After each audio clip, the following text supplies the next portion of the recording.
Back to the Blue Couches and welcome back Patrick Jenks, who is the president of the Fort LaBeouf Historical Society. Hi, Patrick. Welcome back. Hi, glad to be back. Yeah, it's that time of year again, right? Heritage Days in Waterford. And of course, you know, it is known for its vendors and food and all the fun things, but really the basis of Heritage Days is celebrating the history of Waterford.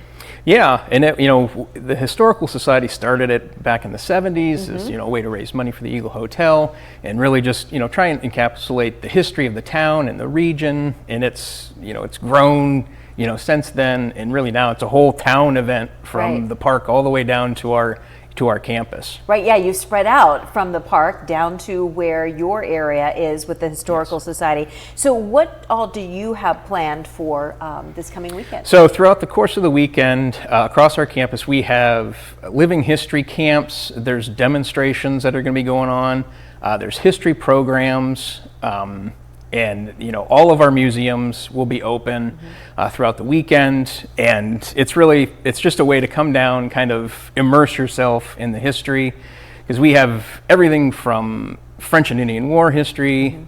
You know, there's American Civil War reenactors, World War II.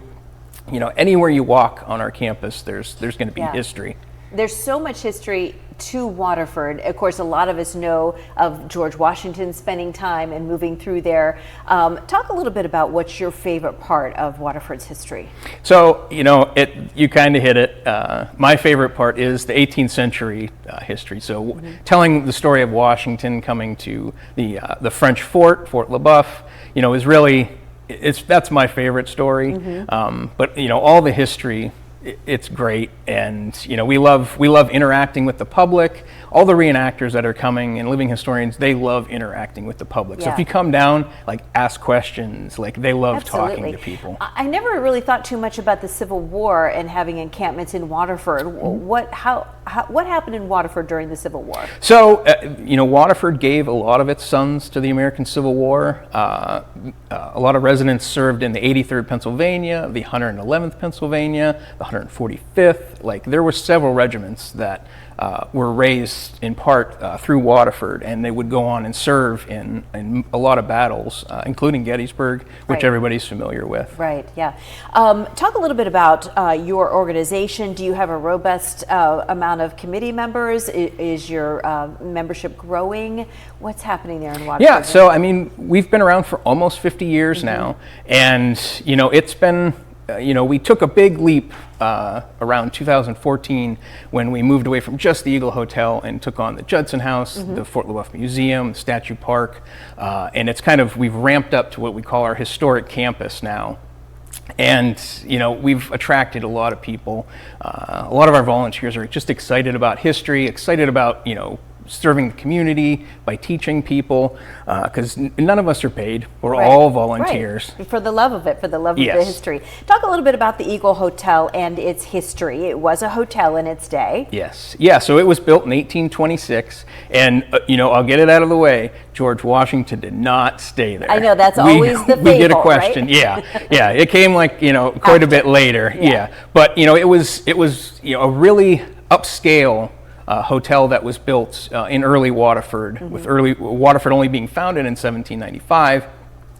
That was one of the earlier, you know, kind of swanky establishments for, you know, traveling salesmen and stagecoaches. You know, they would come in, and you know, Thomas King, who wanted to build that, you know, he wanted it to be a nice establishment, so where everybody would come. And we're used to it being the home of restaurants at this point, but the Historical Society owns that building, right? Yes, we own the building. We lease out the first floor for restaurant space, but on the second and third floors, we have museum exhibits.